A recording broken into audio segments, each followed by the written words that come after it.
Critics say high sodium intake could increase students' blood pressure and put them at a greater risk for heart disease and stroke. But then there's the other side. Those that serve on the lunch line say that the old guidelines meant the food didn't taste very good and the kids just threw it away. Action News reporter Bianca Beltran is here with a look at the challenges that are faced in the cafeteria. Well, Dan, Aaron, it turns out it's much more than just appeasing to some picky kids. Schools like the Verde Vista School in Greenfield, their budget is based on participation and approval ratings of the students. And the more students that participate or eat their lunches, the more revenue the schools get. So it's actually really important that the kids like the food.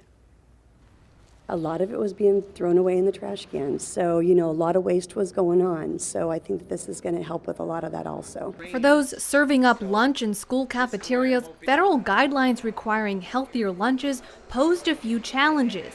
As the manufacturers were trying to create products within these very stringent guidelines, you almost have to process it more. So it's kind of like, do you want to have a piece of pizza with real cheese on it and mozzarella, or do you want to have something that's going to be reduced fat, reduced sodium, and it's more processed and just to meet those guidelines. In case you haven't had lunch at a school cafeteria lately, this is what you can get at Vista Verde Middle School. And students have to have at least one fruit or vegetable on their plate, and they say this is important to counteract higher sodium foods. For instance, today's meal, spaghetti. So before we could have used any type of pasta, now we have to use spaghetti.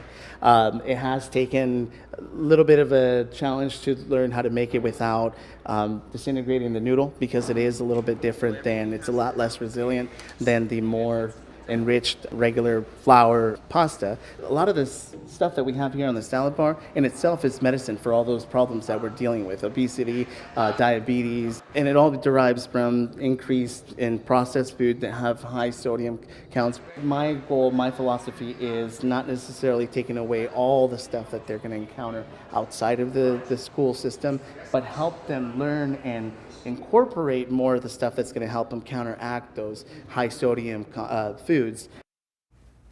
And besides balancing out what the students are eating, the salad bar also allows students to meet their veggie requirement while giving them a choice of which vegetable they want to eat, and therefore helping reduce waste in the cafeteria. Always a challenge, yeah, getting the kids to eat the foods that we want them to eat. All right, thank you, Bianca.